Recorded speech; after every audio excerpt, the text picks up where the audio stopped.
Okay, so purihin ng Panginoon mga kapatid. Buksan natin ang ating Biblia sa Book of Revelation chapter 13 and then pag-aaralan natin ngayon yung second half of this chapter that will be on verses 11 down to verse 18. The beast out of the earth. So let me read.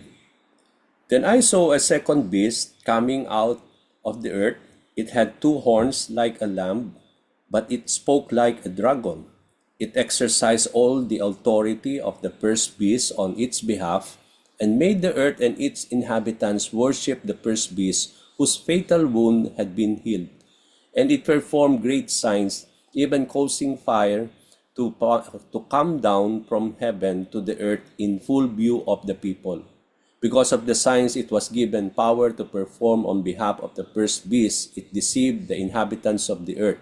It ordered them to set up an image in honor of the beast who was wounded by the sword and yet lived.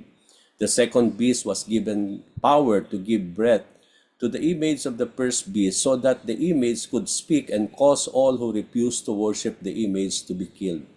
It also forced all people, great and small, rich and poor, free and slave, to receive a mark on their right hands, and on their foreheads, so they could not buy or sell unless they had the mark, which is the name of the beast or the number of its name. This calls for wisdom. Let the person who has insight calculate the number of the beast, for it is the number of a man. That number is 666. So, purihin ng Panginoon, mga kapatid. Indeed, this is so exciting study for all of us. Dito na natin matutunghayan yung second beast and even the mark of the beast, which is 666.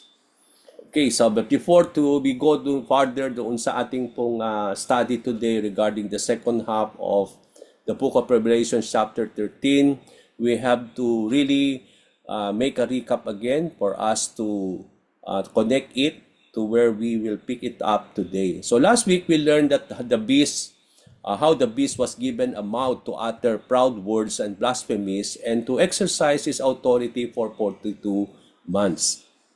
Nakita din natin mga kapatid, yung the beast symbolized by the Antichrist was given by Satan as being the dragon, power and authority to deceive and slander. His mouth will speak proud words and he exalts himself as God.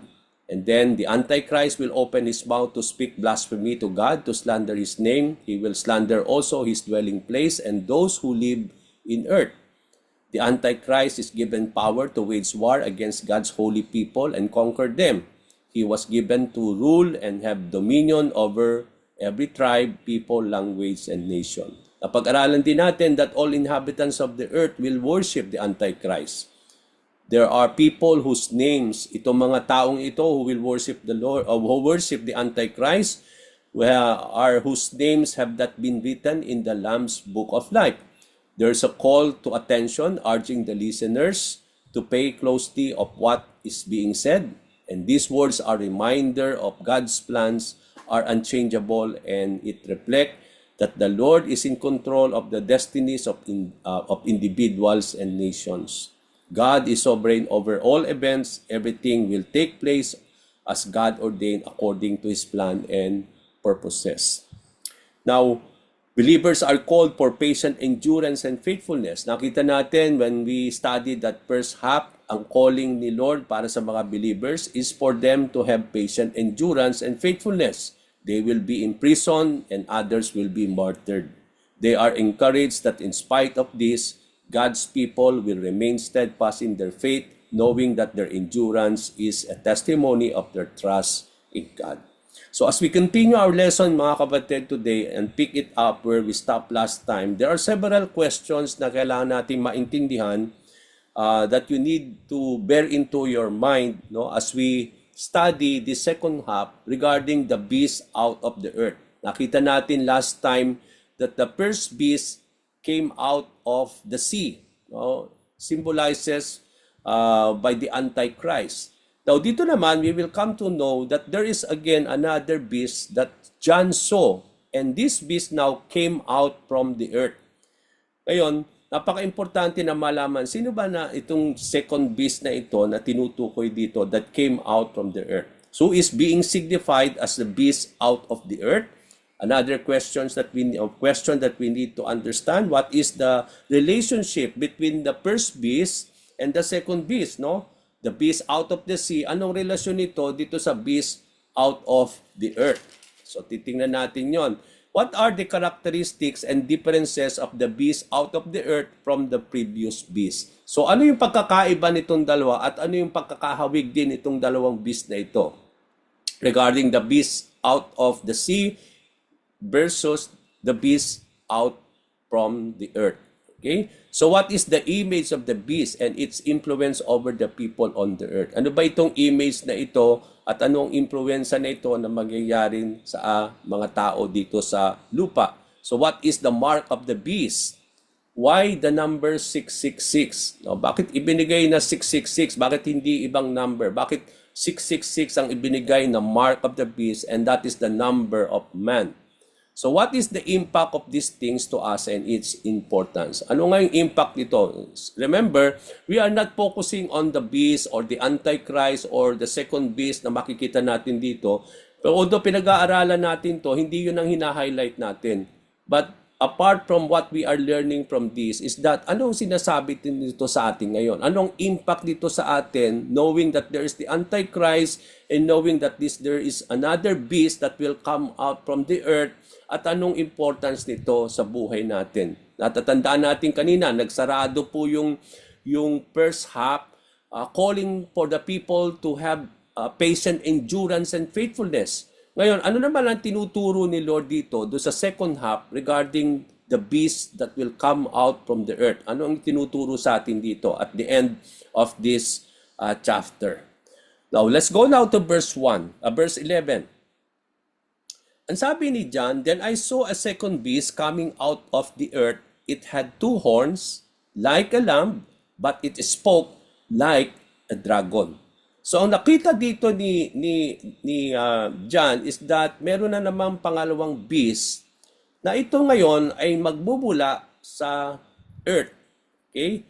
At meron siyang two horns, like a lamb, but it spoke like a dragon. So that is the distinction or this description na ibinigay ni John nung nakita niya itong vision na ito of the second beast that will came out from the earth. So ano ini-introduce ito? This introduces a second beast different from the first beast that rises from the sea. Hindi ito po iisang tao ito o isang description. Yung first beast na makita natin that came out from the sea is not the beast that came out from the earth. So, hindi po sila iisang description, okay, o isang identity. Yung the Greek word of another, nung binanggit dito ni John, that there is another beast or the second beast. Sa ibang mga translation, ang ginamit na word is another. Yung another in Greek is allos, no? Allos, meaning another of the same kind. Ibig sabihin nun, although ang meaning nun is another of the same kind, although binanggit doon it is of the same kind, hindi ibig sabihin dito mga kapatid that second beast is somehow of the same kind, no, na parang parehos na pareho sila. Pero ang ibig sabihin nun, merong mga pagkakahalintulad itong dalawang beast na ito, meron ding pagkakaiba. Okay? So dito natin makikita that although they are of the same kind, but it does not mean that they are of the same. Yet the second beast looks like different from the first beast. Okay? But before we discuss yung characteristic nitong first beast compared with the second beast, so mamaya titingnan natin, bibigyan natin ng konting paghahalintulad or i-compare natin itong first beast sa second beast. At makikita natin dito na although merong pagkakahawig sila, but then makita natin dito na merong pagkakaiba sila in some aspect. Okay? Now, the first beast, who is the Antichrist, came out of the sea. Yun yung napag-aralan natin last time. Isa sa napaka-importante dito ay bigyan natin ng pansin yung description na ibinigay ni John na yung unang beast, referring to the Antichrist, came to the sea. At yung second beast naman, came from earth o came out of the earth. So may pagkakaiba. Okay? Nagmula si Antichrist, yung first beast, sa sea, but then yung pangalawa naman na beast came out from the earth. So doon pa lang may pagkakaiba na siya, mga kapatid. Napag-aralan natin last time, for us to fully understand yung mga description na yan, ibig sabihin yan, hindi siya literal na magbubula sa sea itong beast na ito at from or actually literal earth. Ang sinisimbolize ng sea na pag-aralan natin last time no sa ating pag-aaral, that sea symbolizes chaos, evil and turmoil. No, di pa pag nakita natin ang isang dagat, no, maalon siya, no, hindi siya talaga sometimes calm. So makita natin dito, ang dinidescribe dito that this beast will really somehow doon natin makikita na it is characterized with chaos, no, evil and turmoil. Na lahat ng mangyayari o lahat ng patungkol dito sa beast na ito that will came out from the sea will always be chaos, evil and turmoil. At yun ang makikita natin referring to the Antichrist, no, na pag-aralan natin last time. It is a place of disorder or opposition. It will always leading to the opposition of God, no? Now, on the earth naman, on the other hand, anong sinisimbolize ng earth in the Bible? Kung sea is chaos, evil, and turmoil, ano naman ang sinisimbolize ng earth pagdating sa Bible? O paano dinidescribe ang earth in the Bible? Yung earth naman, on the other hand, symbolizes and represents stability. Okay, tinan nyo po, magkaiba ito, no? Kung chaos, evil and turmoil ang nire-represent ng sea, yung earth naman in the Bible, on the other hand, symbolizes and represents stability and order. Kung may disorder doon sa una, sa sea, dito sa earth, makikita natin, sinisimbolize nito, order and stability, contrasting the characteristic of the sea. Magkaiba siya talaga yung description.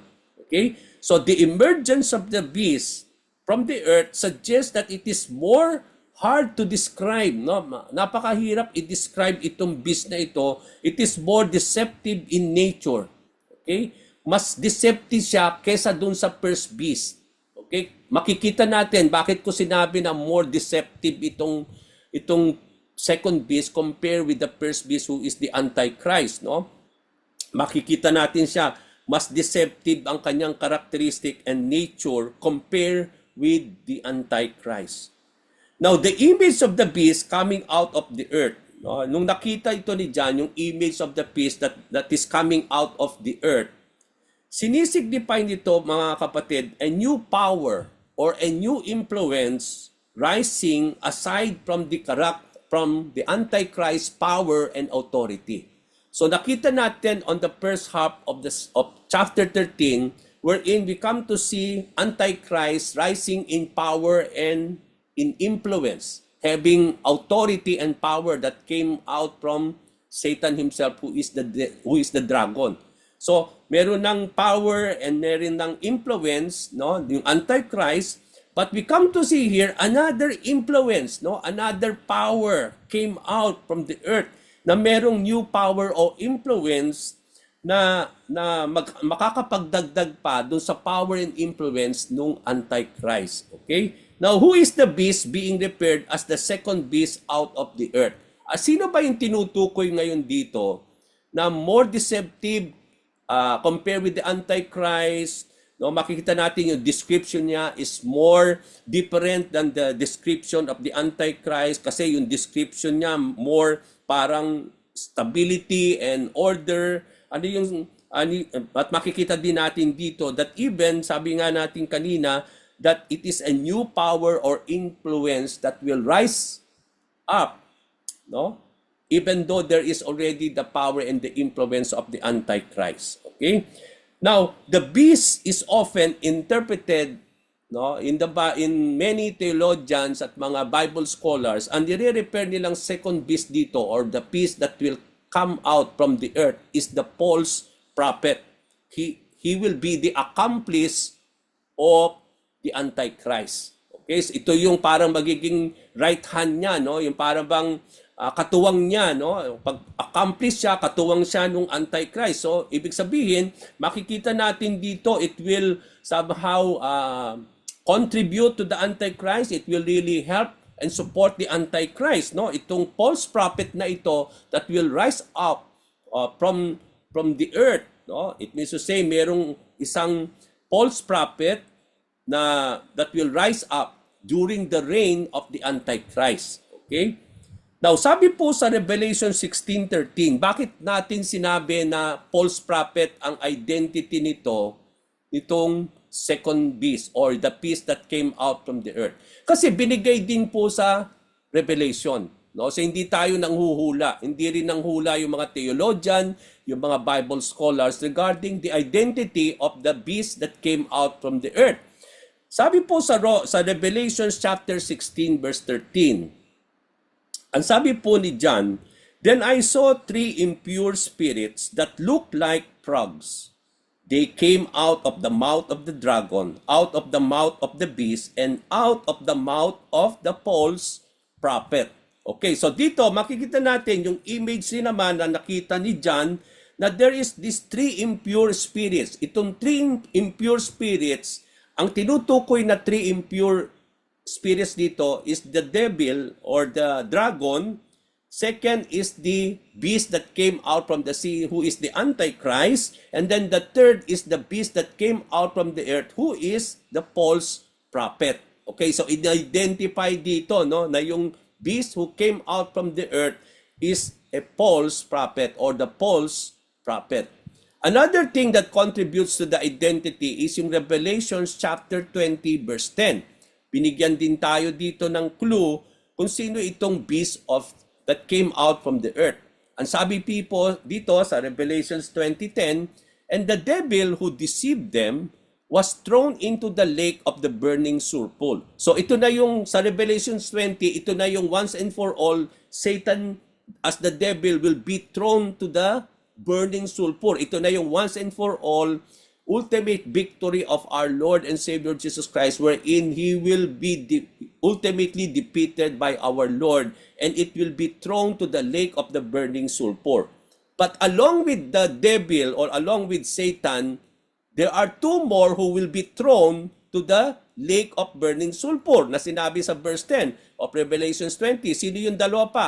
Were the beast pertaining to the Antichrist and the false prophet, who is the second beast or the beast that came out from the earth. They will also be thrown to the burning sulfur or the lake of burning sulfur. So doon natin makikita mga kapatid, itong mga passages na ito, binibigyan tayo ng clear understanding of the identity of the second beast coming out of the earth. And it pertains to the false prophet. These verses highlight the name of the dragon. Binigyan dito ng diin din yung beast, who is the Antichrist, at binigyan diin dito sa mga verses na ito yung false prophet. So it means to say, yung beast that came out from the earth is the false prophet. So the dragon is referred as to Satan or the devil, the beast as the Antichrist who came from the sea, and the second beast that came out from the earth as the false prophet. Now, bigyan natin ngayon ng comparison itong dalawang beast na ito. Kasi merong first beast at may second beast. Yung first beast that came out from the sea is the Antichrist. Yung second beast that came out from the earth is the false prophet. Ano yung pagkakaiba? Somehow, ano yung pagkakahilintulad? Okay, let's go first to the beast. Binigyan tayo ng identity ito. The first beast is the Antichrist. Yun namang second beast is the false prophet. Now, coming out, ang pagkakaiba nila is that yung first beast came out of the sea. That symbolizes chaos, evil, and turmoil, a place of disorder and opposition. Ito namang second beast, dahil it came out from the earth, and earth symbolizes what? It symbolizes a place of order and stability. Yun nga yung sinabi ko kanina. So, somehow meron silang pagkakaiba, no? In terms of characteristic and nature. Nung nakita ni John itong first beast, no? Nung nakita niya when he came out from the sea, He looks like a leopard. Sabi, di ba, natatandaan niyo yung last week nating description na ibinigay ni John sa first beast, na para siyang leopard. He looks like leopard with bear's feet and a mouth of a lion. Ito naman description of the second beast na binigay ni John is that he looks like a lamb. Okay? Magkaiba siya, no? He looks like a lamb, but when he spoke like a dragon. No, he speaks like a dragon. No, para siyang lamb, pero kapag nagsalita na siya, para siyang dragon. Okay? And then makita na din natin yung first beast, nung nakita ni John ito, having 10 horns. Ito namang second beast only have 2 horns. Okay. So yun yung makikita natin. Now, we know that horns, ano sinisimbolize ito sa Bible, sa scripture? Alam natin yung horns, as we also studied last time, horns symbolizes power and authority. This means that both the Antichrist and the false prophet possess power and authority. Both of them. Okay? So, alam natin yung 10 horns, no? Makita natin to, di ba, ni-repair natin to sa 10 kings, no? Who will support the Antichrist during his reign. No? Doon natin makikita. Ganun din naman when we talk about the 2 horns, no, when it comes to the second beast. It means to say, meron din siyang power, he possess power also and authority. Now, in the Bible, alam natin mga kapatid na binigyan dito ng description ni John, yung second beast as it looks like a lamb. Okay? Compare naman that itong first beast he looks like a leopard. Okay? Yun ang sinisimbolize do yung easily can move, no? It is so fast for him to move, no? Yung agility nitong Antichrist. Dito naman makikita natin dito yung humbleness and humility nitong false prophet. Kasi, di ba ang isang tupa, yung lamb, kung titignan mo, parang napaka-humble siya, no? Yung para bang hindi siya talaga wild na animal. And the false prophet, kinakarise dito, having 2 horns, like a lamb, mamakita natin dito, at yung lamb often represents innocence.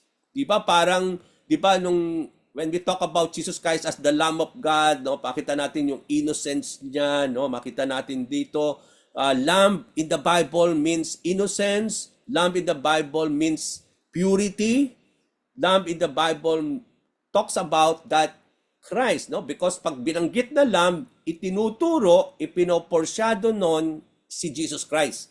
Okay? Even in the Old Testament, when we talk about yung lamb being killed, ang sinisimbolize nun, pinoporsyado nito is yung when Jesus Christ as the Lamb of God in the New Testament will offer himself as the lamb, as a sacrifice, no?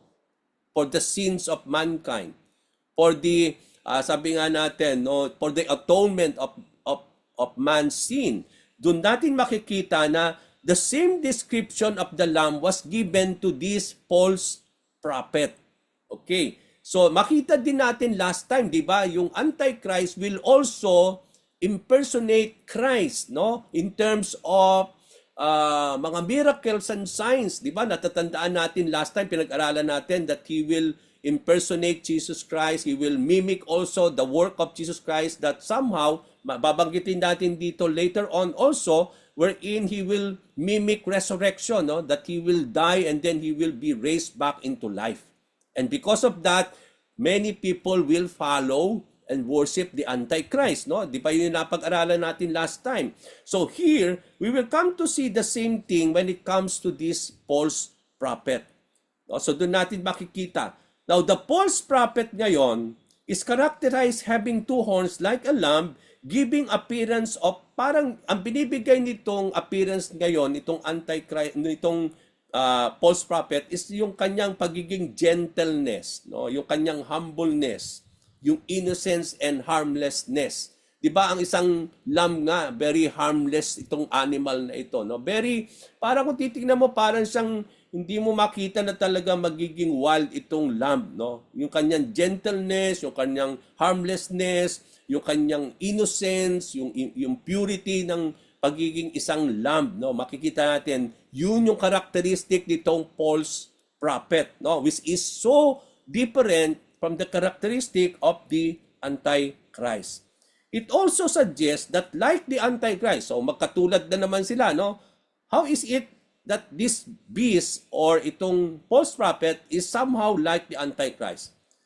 They are the same is because the false prophet will impersonate the Lamb of God. Kanina, di ba, ini-impersonate din ni Antichrist si Jesus Christ in terms of His resurrection. He can perform miracles. The same thing with this false prophet. Imimimic din niya si Jesus Christ as being the Lamb of God. Kaya nga, ang description na binigay dito sa false prophet is that he looks like a lamb. Ibig sabihin, i-impersonate niya, i-imitate niya si Jesus Christ as being the Lamb. Okay? But, in spite that meron siyang humility, gentleness, no, as being the Lamb, but sabi doon, but he speaks like a dragon. He speaks like Satan. Okay, so yung kasi dragon, 'di ba? Alam natin it pertains to the devil or Satan himself.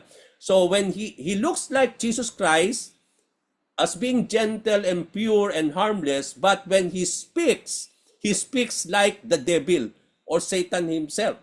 So indicating na meron yung kapag nagsalita siya, meron siyang power to deceive, power to influence, no? There is the empowerment of the devil that when this false prophet now will prophesy, will speak, no? He will speak like the devil and it will be pure words of deception.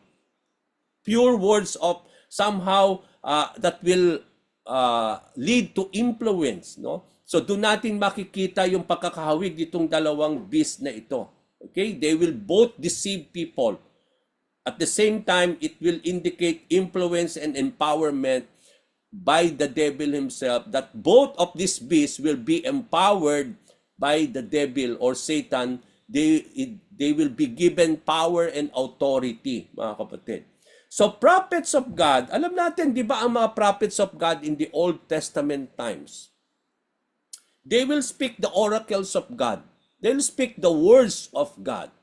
But here, the false prophet, we know that he is not a prophet of God, no? Because the fact that he will speak the words of the devil, it means to say he is a false prophet. Hindi siya prophet of God, no? And that will speak the very words of Satan himself.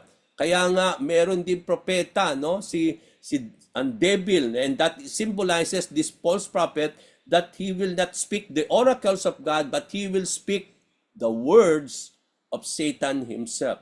So the false prophet may present himself as a gentle, having Christ-likeness. So dito natin makikita maraming maliligaw, maraming parang maloloko ito, madidisip ng mga tao. Kasi kapag nag-rise itong prophet na ito, na parang makikita natin that he will looks like a prophet of God. Na parang meron siyang characteristic of somehow like Jesus Christ. No? Kaya, yet his nature is revealed through his actions and words. Kaya nga dito natin makikita ang isang tayo minsan madidisib tayo kasi we are always after the appearance, the outside looks. At yun nga yung deception nitong second beast na ipoportray niya na parang siyang si Kristo, na darating siya, magra-rise siya, having Christ-likeness, kung ano yung mga quality ni Jesus Christ, yun yung ipoportray niya outside appearance, no? Yung outside image. Pero deep inside, no? Deep inside that character of Christ, no? Yung parang i-imitate niya yung character na yon, but deep inside, marireveal actually kung sino talaga itong beast. Kasi marireveal kung sino talaga itong beast sa kanyang actions at sa kanyang words. Kasi he will speak the words of the devil. He will speak like the Satan. No? And at the same time, we come to see here that it will also, makita natin sa actions niya later on, it will reveal talaga that he is not indeed Christ himself. Okay, so he will present himself somehow like Christ, no? Yung mga qualities ni Christ, ipoportray niya physically, but we come to see na i-reveal din dito kung sino talaga yung pagkatao nitong false prophet kasi marireveal doon sa kanyang actions and words. Kaya doon natin makikita na hindi magtutugma yung kanyang appearance doon sa kanyang gagawin at sa kanyang sasabihin. Di ba tayo mga Kristiyano, we are called to be, samahan natin, pinabubuhay natin yung ating paniniwala, no? Yung kung sino tayo, nakikita din sa inward, no? Yung inward na mamanifest sa outside. Okay, so doon natin makikita kung maayos yung ating puso, no? Ang magre-reflect, magmamanifest sa outside is yung kalinisan din ng puso natin. But here comes this man, no, na parang makikita natin dito that nandun yung kanyang in outward thing, makikita natin dito na iba yung sinasabi noon kaysa sa kanyang actions and in terms also of his words that he will speak. So doon natin makikita na tayo po mga kapatid, no, na doon natin makikita na parang may kahilintulad itong bis na ito sa mga tao today, no? That it looks like na in our lives meron din mga ganitong tao, no, na para bang hindi nagtutugma yung kanilang action at sa kanilang pananalita doon sa appearance nila, na para kung titingnan mo itong taong ito hindi makapagbasag pinggan o talagang parang humble siya and gentle siya, pero kapag nagsalita naman at gumawa ay iba na, no? Iba na yung makikita natin. So this is what we can see to this false prophet. This characteristic and nature of the beast, including the dragon, are impersonation of the biblical truths.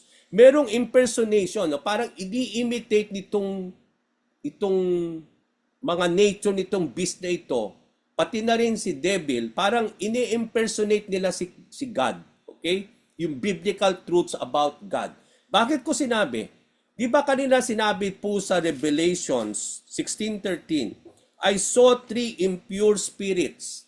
Okay, so we talk about 3 unpure. Pag sinabi natin unpure, unholy.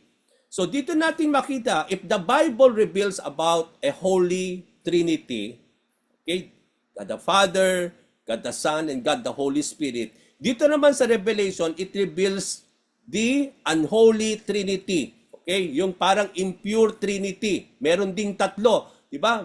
When we talk about God as 3 persons, God the Father, God the Son, and God the Holy Spirit, we come to see here, ini-impersonate din nila yung image na yon of God, no? The truth about God, and this 3 is called 3 unholy spirits or the 3 unholy trinity, referring now to Satan, Antichrist, and the false prophet. Okay? So ito yung nagsisimbolize naman dun sa counterfeit, no? Yung parang huwad na trinity, the unholy trinity. Kung meron tayong holy trinity, meron ding unholy trinity in the Revelation. Satan, Antichrist, and the false prophets.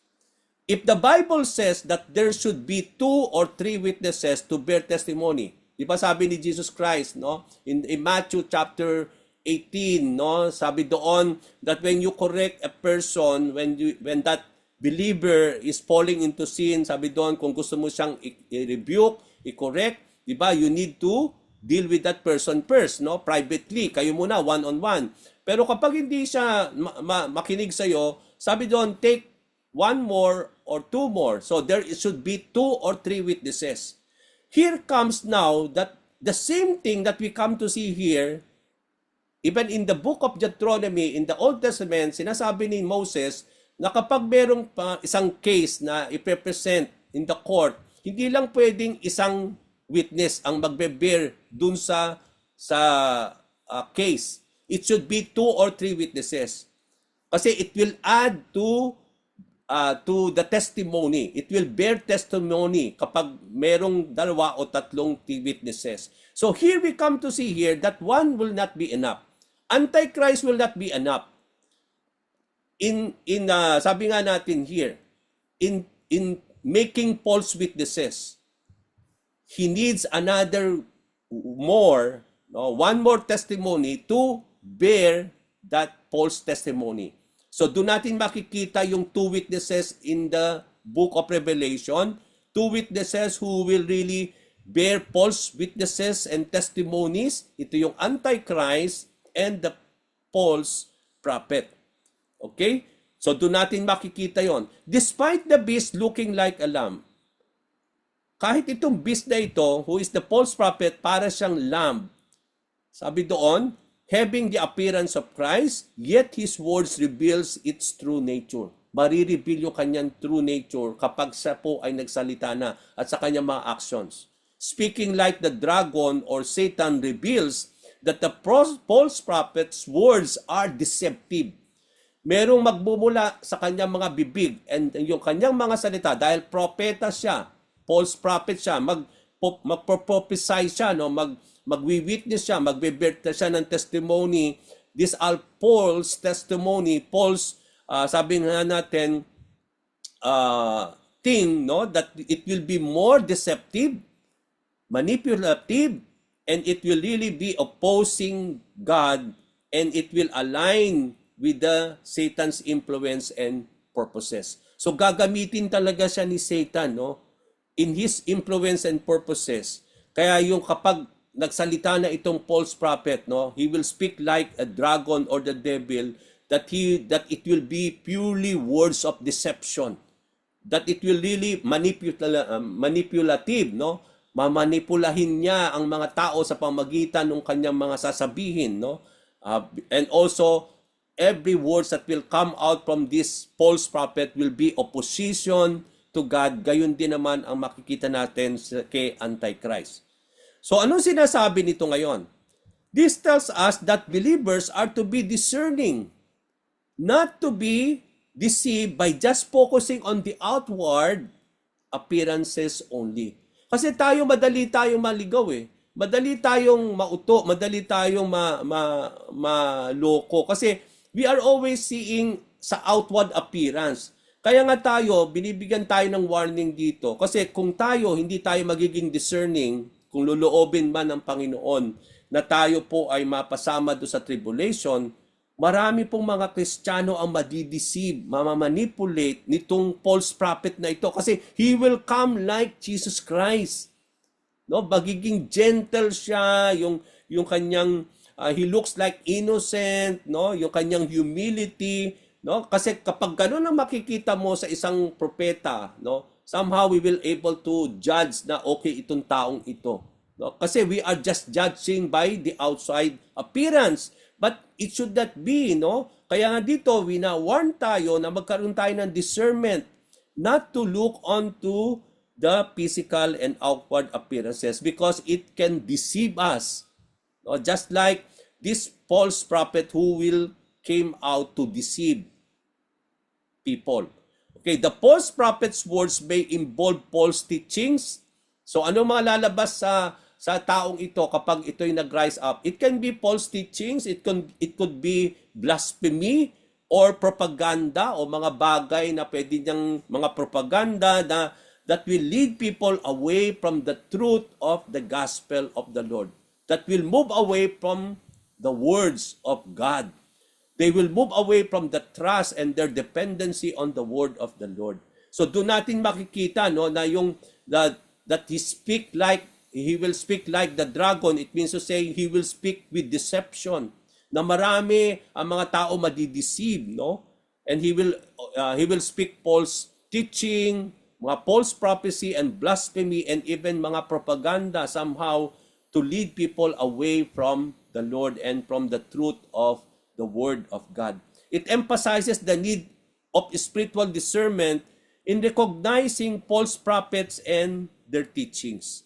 Di ba sabi nga ni Paul in the last days, sabi ni Paul, we are being warned that there will be false prophets, no? There will be false teachings that will be inside the church. And that is somehow something that we need to be prepared, no? Na magkaroon tayo ng spiritual discernment so that we are able to recognize not only the false prophets or false teachers inside the church, but also to discern false teachings. Tinuturo din dito mga kapatid that believers must be vigilant and discerning, recognizing that not all that appears Christ-like is truly from God. Remember, the Bible says Satan even can portray an angel of light. And we are to test every spirit that is from the Lord or not. Diba? Sabi nga sa Bible, test every spirit. Because that spirit can be from the Lord or it can be from Satan himself. That's why we need to be discerning in having the discernment of the Holy Spirit to test every spirit kung ito pa'y galing kay Lord o hindi. And for us also to be discerning, not to discern things or people or that we are able to recognize all that appears like Christ or Christ-like appearance so that we are able to distinguish kung yung Christ-like na yun ba na nakita natin is from God or from the devil. Because this false Satan will be like Christ himself. Okay? So maraming madideceive talaga. Okay? So we are to align our faith with the Scripture. Kailangan natin yung faith natin align tayo sa Scripture. Kasi kung mali yung ating pananiwala, mali yung ating paniniwalaan, hindi ito base sa Scripture, madali tayong maligaw, madali tayo ma-deceive mga kapatid. They are to be rooted in biblical truth. We are to be rooted in our biblical truth to withstand deceptive teachings, especially during the tribulation. Because that will be a time of deception na marami po mga kapatid ang madideceive at madadala nitong deceptive power and influences that will be given to this Antichrist and this false prophet. Okay? Now, verse 12. Let's go to verse 12 now. It exercised all the authority of the first beast on its behalf and made the earth and its inhabitants worship the first beast whose fatal wound had been healed. So, ano nire-reveal nito? Nire-reveal nito mga kapatid that the second beast or the false prophet operate with the same power and influence as the Antichrist. Nag-ooperate sila pareho with the same power and authority na itong power na authority na ito ay galing kay Satan. Okay? So they are operating of the same power and authority and influence. If the Antichrist exercise all the authority of Satan, then the false prophet will also exercise all the authority of the Antichrist. So, makita natin yung transition of power, no? The source is Satan himself, and then Satan will give power and influence to the Antichrist, and the Antichrist now will also give power and influence and authority to the false prophet.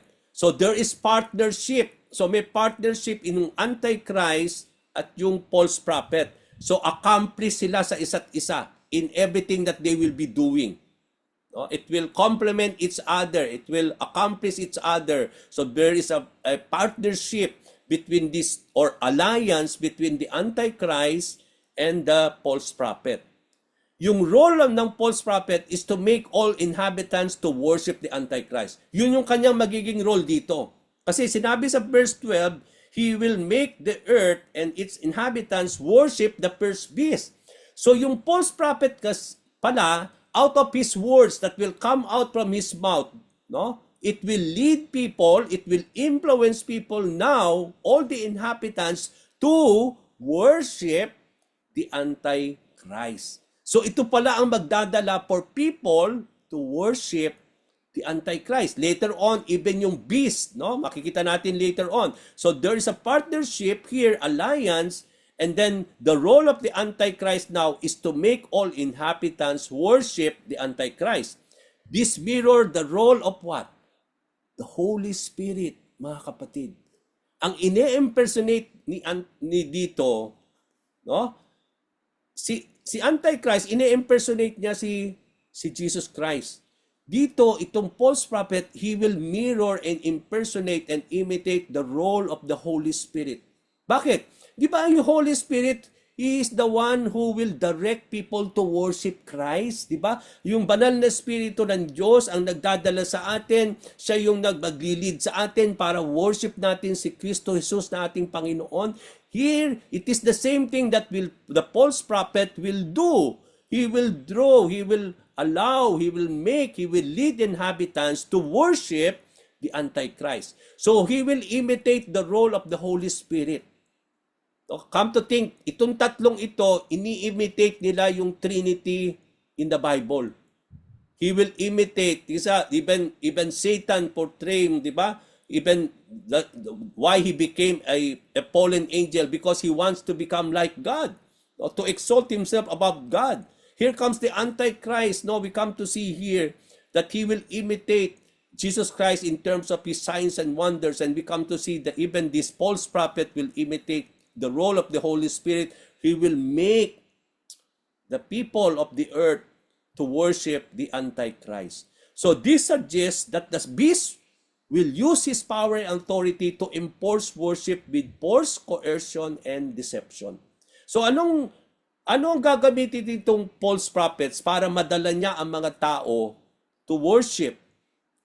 I-enforce niya yan with force, okay? Dahil may authority siya, may power siya. So, hindi ito parang kusang loob ka talagang magwo-worship. Kagaya nung mga panahon ni King Nebuchadnezzar, di ba? Kapag hindi mo winorship yung image na ginawa ni Nebuchadnezzar, itatapong ka sa blazing furnace. Okay, merong puwersahin ka, merong force, merong coercion, merong deception itself, no? Parang i-deceive nila ang tao para mag-worship sa Antichrist.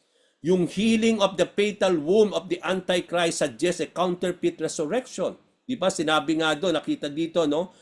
Whose fatal wound had been healed. Yung binabanggit na fatal wound dyan is that the Antichrist somehow will be killed in the sword, no? That then he will rise up back into life, no? Doon natin makikita na i-imitate din ni Antichrist yung resurrection of our Lord and Savior Jesus Christ when he died and when he resurrected back. The same thing that he will do, no?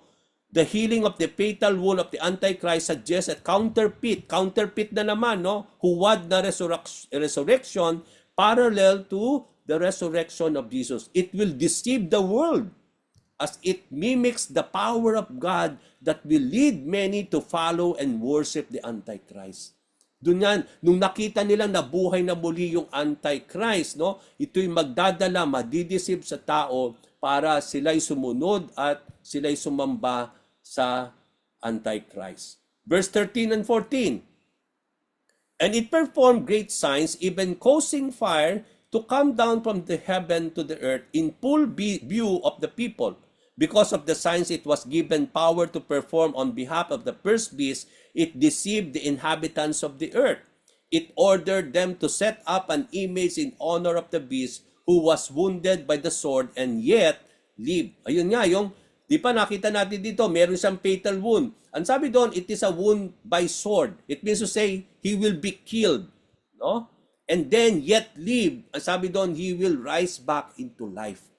Okay, so yun doon natin makikita yun sa verse 14. Now, how is it possible for the false prophet to deceive so many people? Bakit ganun katindi, no? All the inhabitants, sabi dito, will cause for them to worship the beast. Kasi sabi dito, no? Sabi nga dito that all the sabi doon, no? It deceived the inhabitants of the earth. How possible it is for the itong false prophet to deceive so many people? Bakit ganun katinding daming tao madideceive niya? The answer is through miraculous sign. Noong mga panahon ni Kristo Jesus na ating Panginoon, many people are so amazed, no? Na nandun lagi that they see the miracle of Christ, no? And the same thing that will happen here. Maraming mga tao madideceive nung false prophet is because he can perform miraculous signs that even prophets of God, na ginawa ng mga prophets of God, he can also imitate and do it also. The same miraculous acts. So the false prophet performed great signs indicating his power to do miraculous acts that are meant to deceive. Marami siyang makakagawa siya ng mga miraculous signs, kaya marami siyang maidiligaw na mga tao during the tribulation, mga kapatid. Dahil sa mga miraculous acts na makikita ng mga tao.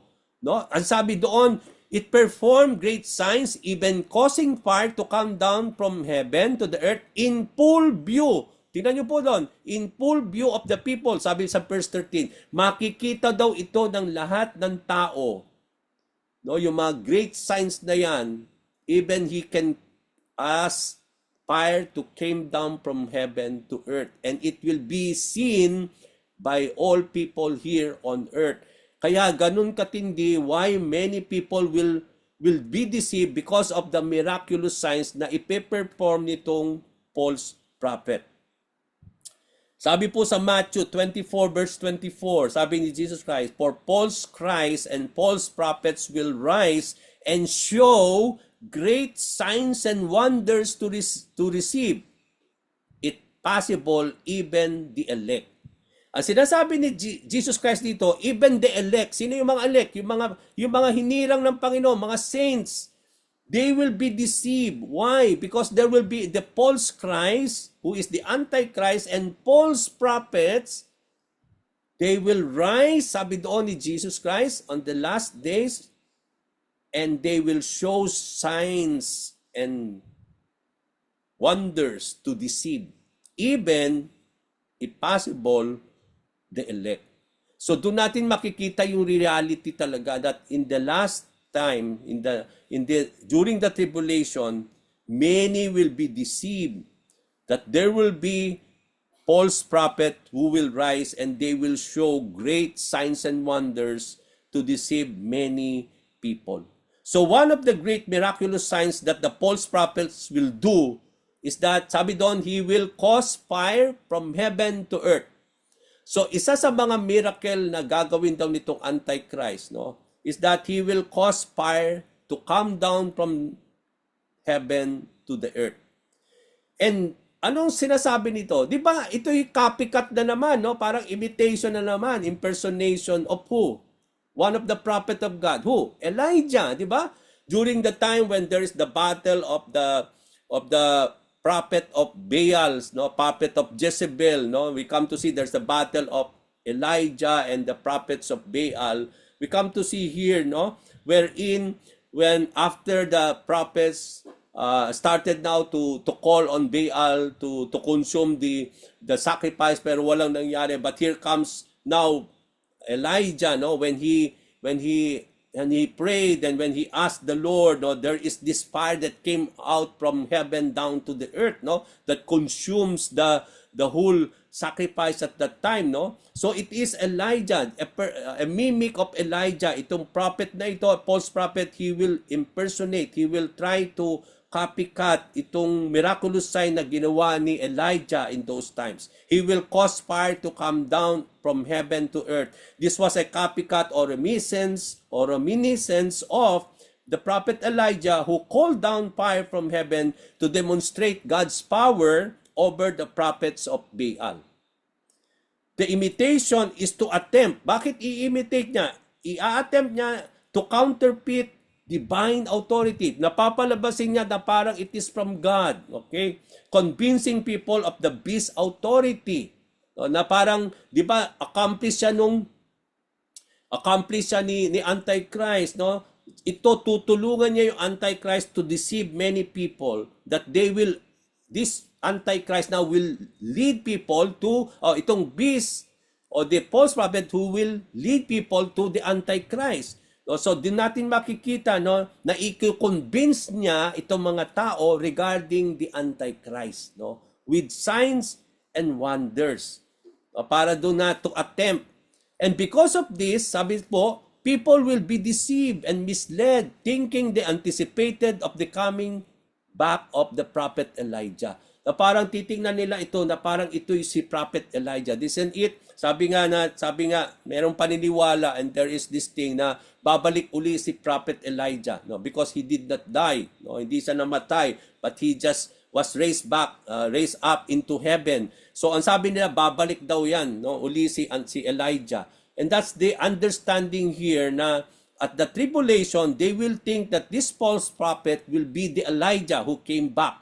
Okay, so nandun yung impersonification nito. So this so-called prophet who looks religious, na parang siyang religious, parang siyang galing talagang propeta ng Panginoon, can perform miraculous signs, no? Even can call down fire from heaven, will like be seen a fulfillment of the scripture. So doon nga natin makikita na para siyang magiging Elijah. Kaya nga at that time, titingnan ng tao na parang siya yung Elijah na bumalik. Kasi nakikita yung miraculous signs, no? Na maraming madideceive nga because he can perform signs, no? And that is makikita natin in the scripture. So all the miraculous signs will be done in the presence of the people. Kasi sabi doon, it will be seen by the people. Sabi doon sa verse natin kanina. It indicates that the signs and are performed publicly. Makikita yon publicly, ensuring maximum impact and deception. Gagawin niya yung itong mga miraculous signs na ito publicly, at doon natin makita, ma-maximize nitong false prophet yung kanyang influence, yung kanyang impact sa maraming tao. This is necessary to enforce the people now to worship the Antichrist. Siya yung magdadala, siya yung magpo-portray ng role of the Holy Spirit for the people to worship the Antichrist. And because of the signs that was performed by the false prophet on behalf of the Antichrist, remember, it is for behalf. Gagawin niya ito para sa Antichrist. So it deceived those who dwell on the earth. This made the people to be compelled to make an image to the beast. Ang sabi po sa verse natin kanina, no, sabi doon, it ordered them, no? Sino yung them doon? Yung mga tao that na-deceive. Ito mga tao na-deceive ngayon, ang gagamitin ngayon in honor of the beast who was wounded, no? So doon natin makikita, gagamitin sila to set up an image. So kaya magkakaroon ng image of the beast. Sinong gagawa nun? Itong mga taong na-deceive. Sila po yung gagawa, magse-set up ng image. Doon katindi yung influence, yung deception na makikita natin during the tribulation. They will make the people who are deceived, they will be empowered, they will be influenced, they will be possessed, and they will be somehow compelled to make an image of the beast. This brings us back in Exodus 32. Di ba, nung pinag-aralan ninyo Exodus 32, wherein the image of the golden calf was made requiring worship. Sino yung gumawa nun? Di ba yung mga tao? No? Pinayagan ni Aaron at that time, no? When they gathered the gold and they minold nila itong gold ito, at ang namold is a golden calf, and they started now to worship that false god. Okay, that idol. The same thing will happen in the book of Revelation, in the Revelation, in the time of the tribulation, wherein people now who had been deceived by the power of Satan, they will set up an image and they will cause the people to worship this image. Okay, so doon natin makikita. It also brings back when Nebuchadnezzar made an image of gold in Daniel 3 verse 1 to 7 with an order of whoever does not fall down and worship the image will be thrown to the blazing furnace. Verse 15, the second beast was given power to give breath. Okay, hindi lang magkakaroon siya ng power to perform signs and wonders, but here comes a very important thing for us to know. The second beast, who is the false prophet, was given power to give breath to the image of the first beast, so that the image, come to think, image to could speak. The image could speak and cause all who refuse to worship the image to be killed. Okay, so the imagery points on how the false prophet, out of his given power, give breath to the image of the Antichrist. Ito ngayon, counterfeit na naman, impersonification again of God. Minimimic na yan. Kasi di ba when he gave breath to the image and it could speak, parang parang nabuhay, no, nagsalita. Now, here, it is a mimic of God, isn't it? Even in the book of Genesis, no, when he molded human out of dust, Isn't it why he became a living soul? It's because he breathed unto him the breath of life and he became a living soul. So here we will come to see here the mimicry again of God, no, wherein the false prophet will breathe out of the power given to him by the Antichrist, by Satan himself. He will give breath to the image na sinet up ng tao and it will speak and cause all people to be killed if they refuse to worship that image. So, makikita natin dito, it is a mimic of how God in Genesis 2 verse 7 gave breath, the breath of life to Adam, and he became a living soul. So, the giving of the breath by the false prophet to the image led for the image to speak for the purpose of deception. So, kaya nga dito yung mga apparition, yung mga parang nakikita natin, no, it will lead people. We know that idols were mute and powerless. Sabi sa Bible, idols cannot speak. Even though they have hands, they cannot touch. Even though they have feet, no, walang saysayo cannot feet. Di ba yun ang sinasabi, no, sa Bible, isn't it? So we know that the idols were mute, powerless, but this image ability to speak now is a perversion of true prophecy and divine authority of the Bible. Parang dito, parang pine-pervert niya ngayon yung katotohanan ng Bible, because the Bible says that idols cannot speak, they have ears that they cannot hear, they have hands but they cannot touch. But here comes the parang ini-invalidate nila, yung parang hindi niya, parang sinasalukot niya, ino-oppose niya yung salita ng Panginoon, yung divine authority and revelation of the Word of God, that he is trying to say that is not true, because here ipapakita niya that even in this image can speak, no, out of the power or out of the evil power that this false prophet will have. The act is a direct challenge to God's authority as one who is to be worshipped alone. Alam natin mga kapatid that we are taught that God alone needs to be worshipped. There's no one. Kaya nga, galit na galit ang Panginoon kapag ang tao nagsasamba sila sa mga iba't ibang Diyos. Because God knew that He alone needs to be worshipped. And that people know about it. That's why the act here, when the image will be worshipped by the inhabitants of the earth, is a direct challenge to the authority of God. Because God alone is to be worshipped. It seeks to establish the beast image as an object of worship. Those who will refuse to worship, sabi doon, the image will be put to death. They will be killed, sabi doon. Kagaya nung nangyari sa kay Nebuchadnezzar. This demand for worship under the penalty of death. Hindi ka talaga madali, mga kapatid, i-resist ito. Kasi kung hindi ka magwo-worship, you will be killed. And I believe, doon tayo dapat maging malakas, mga kapatid. Ikuloloobin nga talaga ng Panginoon na mapunta tayo sa tribulation. Ay mga kapatid, hindi po magiging madali ito. I think this is where we will be tested ngayon. Because if we will not bow down to that image, we will be killed. Doon talaga matitest yung bawat isa sa atin, mga kapatid. It demands worship under the penalty of death to be enforced. I-enforce ito. Parang may force talaga na gagawin ito. Wala tayong option, wala tayong choice. It is either you will stand with your faith and you will be murdered, or you will bow down and give up your faith for this Antichrist. So this persecution is a test of faith and allegiance, mga kapatid. Ine-emphasize dito yung call for believers to endure and remain steadfast in their faith in the Lord. Verses 16 to 17. It also forced all people, great, small, rich and poor, free and slave, to receive a mark on their foreheads. So they could not buy or sell unless they had the mark, which is the name of the beast or the number of its name. Ito pa yung magiging napakahirap. You cannot do business. You cannot do buy and sell. You cannot even buy.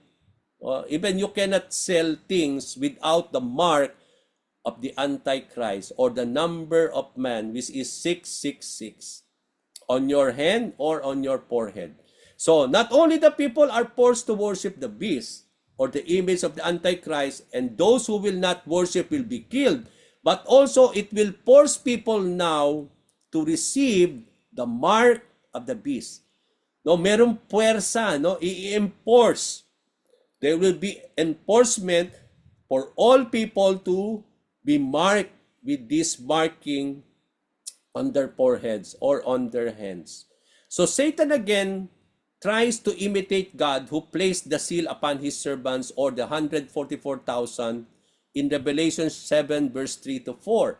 Okay, we come to see here that God placed the seal, no, on the foreheads of the 144,000, which is literally the saints of God, no?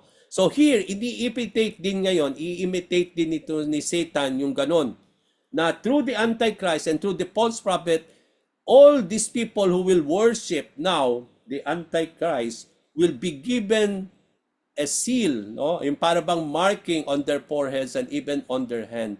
No, the mark of the Antichrist will be force coercion. Yung talagang ipoforce nila ito with coercion.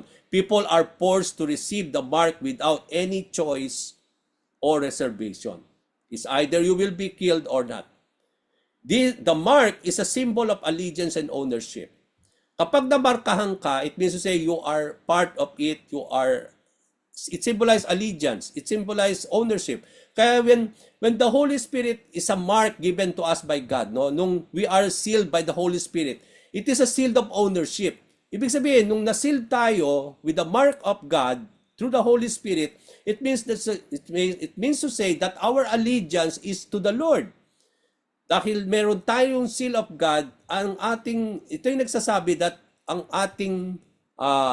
that God owns us. Yung ownership belongs to the Lord, that we are owned by God. No? So the forcing of the giving of mark ngayon to all is a deliberate choice to follow the Antichrist rather than giving their allegiance to God and their ownership to the Lord. No? So people without the mark will not be able to buy and sell, indicating a form of economic control. Yung para bang meron magkakaroon ng economic control sa mga businesses, sa mga trade in those times, no? Na hindi ka makakagawa ng business, hindi ka makakabili ng mga bagay na kailangan mo o makapagtitinda ka o gusto mong magnegosyo o magtinda without the mark of the Antichrist or the mark of the beast. The mark will either be the name of the beast or the number of his name. So dito tayo nagkakaroon ng misunderstanding. Sometimes ang tindi natin yung 666 lang. Yung number. Pero ang sabi dun sa verse natin kanina, the mark is either the name of the beast to be marked on you or the number of his name, which is 666. Okay, so doon natin makikita, no? Many people try to speculate. Nag-speculate sila regarding this 666. Di ba? Ang dami na nating narinig dyan, mga 666 marking. Ano ba itong 666? Maraming people, nag-speculate sila, what type of mark is the mark of the beast? Some say it is a microchip na ilalagay daw sa atin. Nung nabaksin tayo during the COVID, sabi nila yun daw yung mark of the beast, no? Kaya maraming mga Kristiyano ayaw magpa-boxing in that time, no? Although may tendency na pwede na sila mamatay sa COVID, they want to die of COVID instead of having that vaccine. Kasi sabi nila yun daw yung mark of the Antichrist, no? Maraming ganong Kristiyano ang lumabas at that time. Sabi nila mga digital tattoo. I don't know what is digital tattoo, no? Or vaccine or some technology that will be implemented on us, that will be implanted to us, but we do not know what is it really. Huwag tayo mag-speculate kasi wala naman sinabi sa Bible that it is a vaccine or a chip. Sinabi doon, it is just a marking. We don't know what is that. Huwag na natin bigyan ng definition. Ano ba yon? No? Ano ba yon? Kailangan natin bang malaman yon? O kailangan lang tanggapin kung ano yung sinabi ng Bible. Kasi very silent ang Bible in giving details. What is that number? What is that name? So, ang mahalaga, wag na nating alamin ano ba yung 666, microchip ba yan, vaccine ba yan, no? Hindi yun ang binibigyan ng emphasis dito ni John at ng Panginoon. Wag natin problemahin yung mga sarili natin kasi wala talagang binigay sa Bible regarding that. So, anong sinasabi? Anong concentration ng sinasabi dito regarding the mark of the beast, yung 666 at yung name of the Antichrist? What matters is the effect. Yung effect nun ang binibigyan ng pansin dito. Ano yung effect ng mark na yon? It will make when, sabi doon, that it will make when this marking will be implemented. Yun ang binibigyan ng pansin. Na kapag in-implement ito, ito yung mangyayari. Many also proclaim that the mark of the beast is here now and that they might take it without really knowing it. Sabi nila, yung mark of the beast, nandito na ngayon yan. No? Nangyayari na yan. No? But there is no truth about this.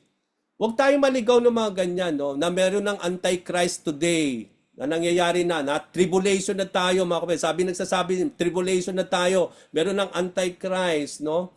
Meron na ring mark of the beast, no? Meron yan, nandito na yan, no?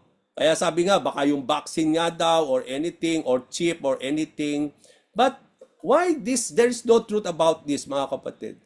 Because we are not yet in the, number one, we are not yet in the tribulation. We are going now to that thing. Okay? Papunta pa lang tayo doon. Wala pa tayong tribulation. Because all of these things will happen where? During the tribulation. Where in the tribulation? On the second half. Yung second half, which is kalahatian, di ba? 7 years. So, dito natin makikita sa second half, doon magre-reign yung Antichrist during the last 3.5 years of the tribulation. Doon natin makikita itong beast, the both beasts, no? The Antichrist and the false prophet, they will rise on the second half of the tribulation. So bago pa man pumunta yon, pupunta muna tayo doon sa first half, no? Yung first half, and there will be peace, no? There will be, everything is there, no? So doon natin makikita doon. So there should be the revelation of the beast first, or the Antichrist first, before the placing of the mark. Wala pa tayong nakikita talaga at that moment, no? The mark of the beast would not be operational until hindi ito magiging operational, wherein many people cannot buy and sell without that mark if wala pa yung it will be in full control on the second half of the revelation when the Antichrist will be revealed. Kasi tingnan niyo po, ang linaw na sinabi dito, no, as I will be ending. The mark will cause people not to buy and sell without that marking. Pero ngayon meron pa naman freedom to buy and sell. Yung business, economic systems, okay pa naman eh. Wala namang restriction, di ba? Ang restriction na lang doon, kung may pera ka, hindi ka pa talaga pwede mag-negosyo, mag-buy and sell kung wala kang puhunan. Yun lang ang restriction, pero wala pa namang restriction, mga kapatid. So, don't believe that we are now in tribulation. Don't believe that this marking is already there. Yung vaccine ninyo, hindi yan yung 666. Mga kapatid, hindi po yun. Okay, so, here, but one thing is so sure, that the mark of the beast or the Antichrist is not literal. Hindi ninyo, pag nangyari yan, makikita ninyo yung actual number 666 on your forehead.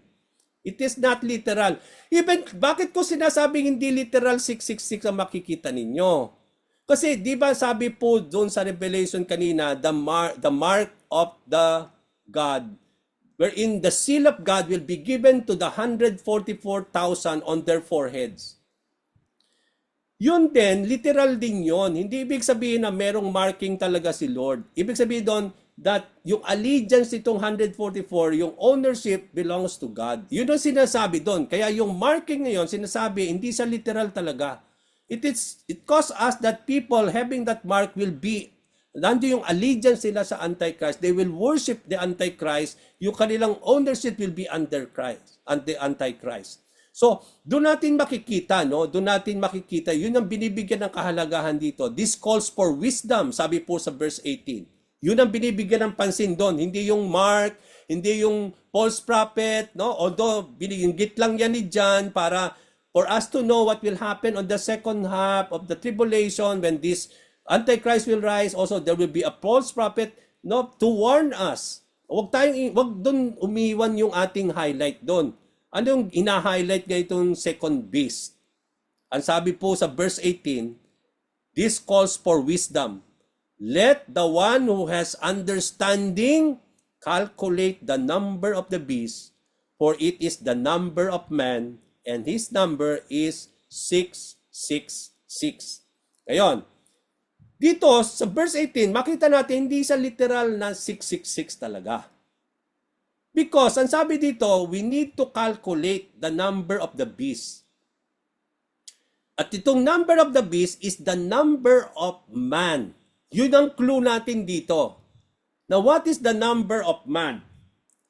It requires now spiritual wisdom and insight to calculate the number of the beast as to identify the name of the Antichrist. Meron silang sinasabi nating numerology or letter number system na ginagawa ng tao to arrive to a name na i-calculate din na daw yung number ng name ng isang tao and it will cause, no? Yung para bang ganon yung sinasabi nila numerology.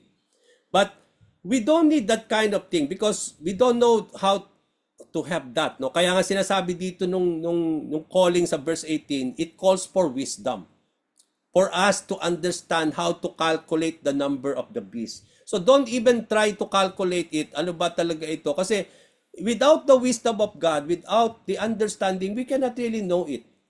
But something that binigay dito sa clue sa atin regarding the number or the number of the beast is that it is the same number of man. Okay. And that points to ano yung sinasabi ng 666. Although hindi sa literal, ano sinisimbolize ng 666? And that number is the number of man. Now, John summons the readers to be wise so they can calculate the number of the beast. The number of the beast is the number of man, which is 666. It requires spiritual wisdom and insight to calculate the number of the beast so as to identify the name of the Antichrist.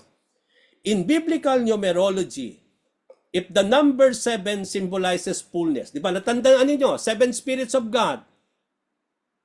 Ano yung 7 spirit? Wala naman 7 spirit ang Panginoon. There is only one spirit, that is the Holy Spirit. Bakit sinabing 7 spirits? Ibig sabihin, yung 7 there is not really literal number. Natandaan ninyo, sinabi ko, paulit-ulit kong sinasabi sa inyo, 7 in the book of Revelation symbolizes fullness, wholeness, completeness. Okay. Kapag sinabing 7 spirit of the Spirit, 7 spirits of God, it means the completeness of the Holy Spirit, the fullness of the Holy Spirit, the wholeness of the Holy Spirit. Out of His power, out of His glory and majesty. Okay, because He is God Himself in the Spirit, no? in the Trinity. So, kung 7 symbolizes fullness, wholeness, completeness, the number 6 naman, which is the number of men, points to what? Isn't it 6 is the day when man was created by God? Kaya sinabi ni John, 6, this name of the beast or the number of the beast is the number of man because that 6 is the day when God created man. Okay? So now, what happened to man after they were created? Isn't it that's happened immediately after is that the fall of man? No? So 6 ngayon is associated with imperfection or incompleteness, opposite of 7. Kung 7 is completeness, 6 naman is incompleteness or imperfection. If 7 is a perfect number, 6 now is an imperfect number. It symbolizes incompleteness. So because of the characteristic of man when he fall into sin. So this suggests that the number of the beast refers to human imperfection and rebellion against God when they fall unto God. No? When they fall to sin and then when they sin against God. So the 666, 666, ang hina-highlight nito, ini-intensify ngayon yan, yung humanity's shortfall, repeated 3 times for the emphasis of incomplete, for the emphasis of complete imperfection. Inulit-ulit lang yung 666 para parang i-signify o parang i-intensify itong imperfection ng tao, no? Regarding the incomplete imperfection of man, no? Hina-highlight dito yung fall, yung shortfall of humanity when they fall to sin and when they rebel against God, no? After they have been created. So the emphasis is not to attempt in knowing the identity of the Antichrist or knowing what is this number. linking to his number 666 by letter number codes. But the main idea and focus is for believers to recognize a future antichrist system when economic, political, and religious control converges around this number.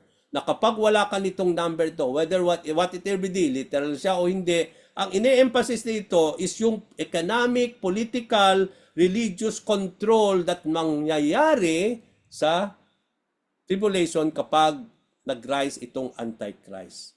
That it boils down to the fact that there is a system, the 666 system, na you cannot do economic, that there is this system ngayon, itong 666 system that will really influence the economic, political, and religious control, yung mga control at that particular time.